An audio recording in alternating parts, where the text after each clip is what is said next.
So for someone out there that lost her job, I'm just taking an example, director of engineering, and she's stuck, right? She's stuck in the mindset, oh, the next role has to be at least director, maybe VP. It has to be at least 50 people, whatever that may be, right?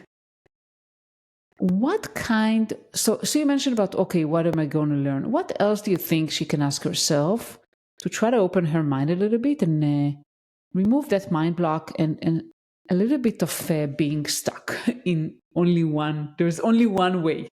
Right. I think when I've talked to individuals when they're like having a particular title or particular size team, it's a nomenclature to say what is the impact or the perception of the impact that they have in the business, in the company, with the technology. And so when you sort of strip away, okay, well, this is what that means, then it's okay, well, what is the impact that you want to have?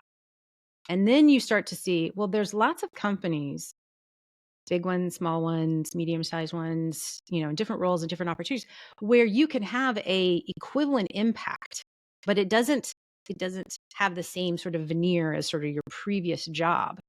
And I think that's one thing, is you start to want to understand what is that you got out of that particular role that you really resonate with and you really want to repeat, or you want to gain more experience with.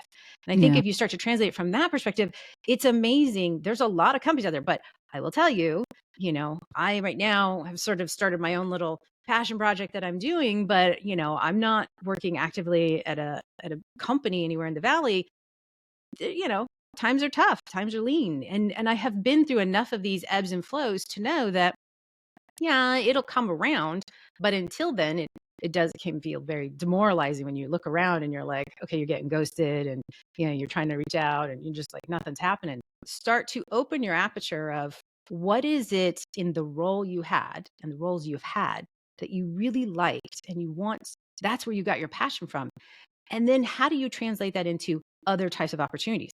Is it a medium-sized company where you maybe have a fancy title, but you only have like 12 people? But the impact you have on that business is massive. Or is it, no, I really like working at bigger companies.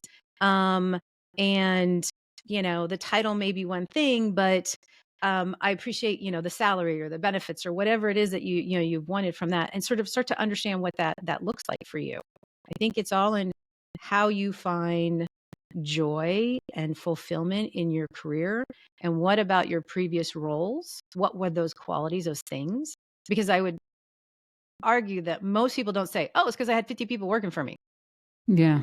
Most people don't say, yeah, that was what I got that's my enjoyment, 50 people working for me.